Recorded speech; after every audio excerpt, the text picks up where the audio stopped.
L'ancien président de la République Giscard d'Estaing voulait désenclaver sa région, l'Auvergne, en facilitant les flux entre le nord et le sud de la France et permettre aux Parisiens qui partaient en vacances sur la Côte d'Azur de la traverser, la découvrir et parfois de s'y arrêter.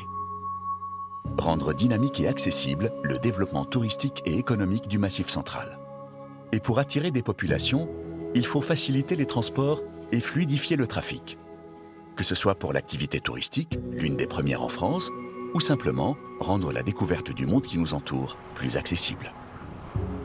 L'autoroute, elle a été voulue pour désenclaver tout le Massif central, parce qu'on avait des autoroutes qui passaient de part et d'autre du Massif central, mais rien au milieu. Ça raccourcit les distances, vous êtes forcément plus près de Clermont-Ferrand, qui est une grande ville, vous êtes forcément plus près de Béziers, de Montpellier, donc ça rapproche. Et toute cette population rurale était destinée à être conduite à Paris ou dans les grandes villes. Mais il y avait une deuxième raison, c'est que l'autoroute A7 de la vallée du Rhône est complètement saturée et il est évident que la direction des routes, le gouvernement, veuille développer une alternative au sillon rhodanien pour créer une liaison beaucoup plus rapide vers le sud de la France et l'Espagne. Il fallait une solution. Giscard décide alors de la construction de son autoroute. Il la veut spectaculaire et gratuite. Au début du projet, il s'agit surtout de passer en 2 fois 2 voies l'antique RN9, mais il fallait un axe plus large, plus rapide, pour développer les poumons économiques des régions traversées. Une autoroute, c'est une artère vitale, exactement comme dans un corps humain. Les projets, ce sont les viscères, les muscles aussi, et les voies de communication, ce sont les artères. C'est ce qui va conduire le sang et donc les nutriments, donc les éléments, concrètement les marchandises, le déplacement des populations. C'est un vaisseau principal, mais qui a très peu de veines. On limite le nombre des échangeurs. Par contre, évidemment, ce sont ces échangeurs qui vont irriguer les différentes parties. Il y a certaines personnes qui comparent l'A75 finalement à la colonne vertébrale d'un corps humain. C'est le réseau structurant où tous les réseaux locaux viennent se connecter dessus. En 1987, l'autoroute est décidée. Au début de la construction, ces hommes et ces femmes de l'A75 ne pouvaient pas se douter qu'elle allait porter des ouvrages d'art impressionnants, alliant sécurité et prouesse technique, comme le tunnel de l'Escalette, avec sa pente de 7%, la plus raide de tout le réseau autoroutier de France, ou voir naître le plus prestigieux ouvrage d'art qui cumule les records et qui demeure la vitrine de l'ingénierie française dans le monde, le viaduc de Millau. Au départ, il ne s'agit pas à proprement dit d'inventer un tracé d'autoroute, mais bien de réaménager et d'élargir la RN9 datant du 19e siècle, en l'adaptant à la sécurité et au trafic des années 80. Cette nationale était la route de Paris à Perpignan qui permettait d'accéder à l'Espagne. Mais la RN9 était tristement célèbre pour être l'une des plus accidentogènes de France. Moi, personnellement, j'ai perdu énormément de mes camarades dans mes jeunes années sur la route. C'était quelque chose qui était considéré comme une quasi-normalité, malheureusement. C'était une route nationale qui suivait les anciens chemins et même s'il avait été reprise à plusieurs endroits, elle était quand même assez tortueuse. Avant les viaducs et avant le tracé de l'autoroute, descendait dans les vallons, slalomait dans les vallons pour remonter après sur les montagnes. C'était une vraie route de montagne, hein, la Nationale 9. Même si l'autoroute A75 se calque sur la RN9, il faut entièrement la redessiner. Construire des terre-pleins centraux, des bandes d'arrêt d'urgence et des aires de repos.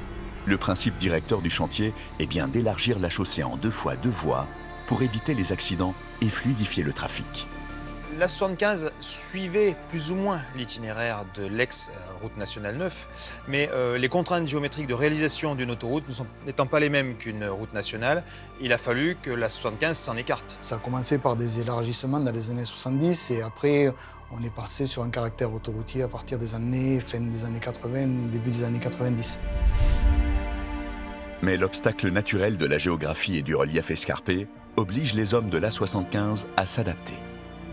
Pour la construire, il a fallu traverser ou contourner des montagnes, rejoindre des causses, fluidifier la circulation lors du passage des cols en altitude. Les bâtisseurs ont dû adapter leur technique de construction aux conditions climatiques hivernales. Aux enjeux techniques s'ajoute une contrainte spécifique.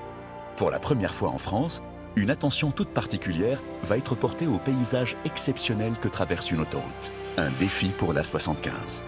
comment mettre en valeur les parcs nationaux, les ouvrages d'art et les villages qui jalonnent l'autoroute. Vous dites pas, pof, je vais de là à là, et puis je vais vous tracer directement l'itinéraire. Il y a un ingénieur qui s'appelait M. Marcès, qui était un paysagiste, qui a travaillé pour l'intégration du tracé dans le paysage. C'est-à-dire qu'on a évité des tranchées brutales, on remodelait le paysage, on mettait les chaussées à des niveaux décalés pour mieux les inscrire. On a essayé de garder les profils naturels du terrain. Pour justement insérer au mieux l'autoroute dans son paysage, de façon à ce que l'autoroute fasse maintenant partie du paysage. Les hommes de l'A75 vont devoir faire preuve de toutes les techniques de l'ingénierie moderne pour ne pas défigurer le paysage. Au fur et à mesure de sa construction, et pendant près de 30 ans, ils vont devoir mettre en place des fondations dans des sols divers et parfois friables, élever des viaducs, les ouvrages d'art autoroutiers les plus impressionnants du siècle. Et surtout, pour sécuriser le parcours, creuser des tunnels en altitude. 1993.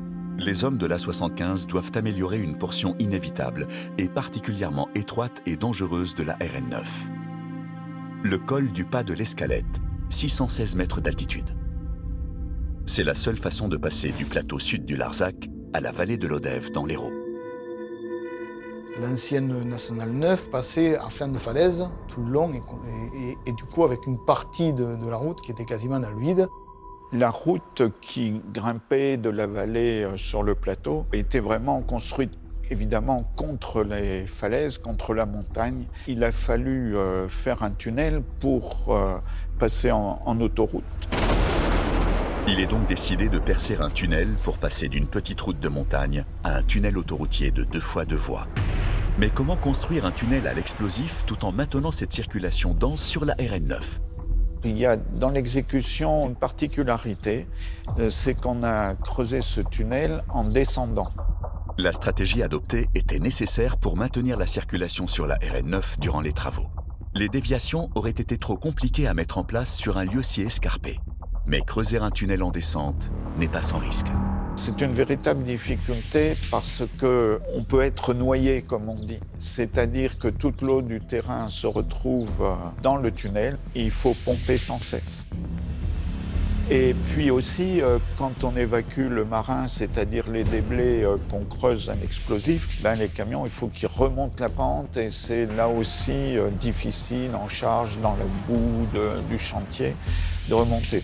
En juin 1993, on frôle le drame. Un accident spectaculaire se produit.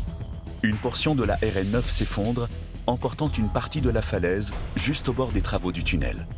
La circulation est coupée et l'inquiétude est grande de pouvoir finir le tunnel à temps. Ça s'est passé brusquement une nuit. On l'a évalué entre 500 000 et 1 million de mètres cubes de terrain naturel qui a glissé au fond de la vallée en emportant la route nationale 9 qui était juste au-dessus. La portion à la sortie du tunnel s'est effondrée dans la vallée. Le tube ouest, alors en pleine construction, devait sortir au niveau de ce glissement de terrain. On se demandait sur le coup si on allait pouvoir poursuivre la construction de l'autoroute dans le projet initial. Là, on sent vraiment une énergie, tous les gens qui se rassemblent pour trouver cette solution, discuter vite. Et c'est incroyable comme on produit sous une telle tension, une telle pression, quoi, une telle émotion. Et les hommes du tunnel ont trouvé. La solution a été de modifier le tunnel de son tracé initial pour s'éloigner de la zone dangereuse. Sans perdre de vue de prendre en compte ce qui est le plus accidentogène dans un tunnel, la pente. Ici, 7%. La plus raide de toutes celles présentes dans le secteur autoroutier français. Immédiatement se pose la question de la sécurité. Comment stopper sans risquer l'accident des véhicules lourds ou légers lancés à pleine vitesse dans un tunnel où le moindre accident peut tourner à la catastrophe? Impossible d'imaginer des véhicules hors de contrôle venir créer un carambolage en bas de la pente du tunnel. On parle de forte pente à partir du moment où on a au moins 130 mètres de dénivelé et une pente supérieure à 3%. Là, on a toutes les caractéristiques de loin, hein, on est large même, parce qu'on a des pentes à plus de 7% en aval du tunnel. À la descente, il y a effectivement ces risques-là, c'est-à-dire que des personnes aient des vitesses excessives où les freins ne fonctionnent plus, donc voilà, ça peut être dramatique. Le problème majeur dans ce tunnel à 2 tubes multidirectionnels est qu'il faut assurer la sécurité pendant 725 mètres. Le feu est traditionnellement l'ennemi de chaque tunnel en cas d'accident, mais on pense moins à la perte de contrôle par défaut de freinage. Dans le cas de cette pente à 7%, c'est l'enjeu majeur. La solution pour arrêter un poids lourd à pleine vitesse, créer des voies de détresse ou lits de dégagement. On les reconnaît parce qu'elles sont présignalées par un damier rouge et blanc. On se débranche, on sort, c'est-à-dire on sort de la voie de droite, on va sur le damier et au bout du damier, il y a un lit d'arrêt d'urgence. Cette bretelle de la route est un grand bac conçu en ciment d'une largeur égale à 2 camions. Cette cuvette d'une 50aine de centimètres de profondeur est remplie de cailloux. Ce sont des débranchements de la route qu'on emprunte très facilement, sans manœuvre particulière, il faut que ce soit justement très aisé. On utilise pour les lits de dégagement des graviers roulés d'un diamètre de 2 cm environ, comme des billes, qui permettent aux véhicules de s'enfoncer inexorablement dans cette piscine sans mettre en danger la vie des passagers.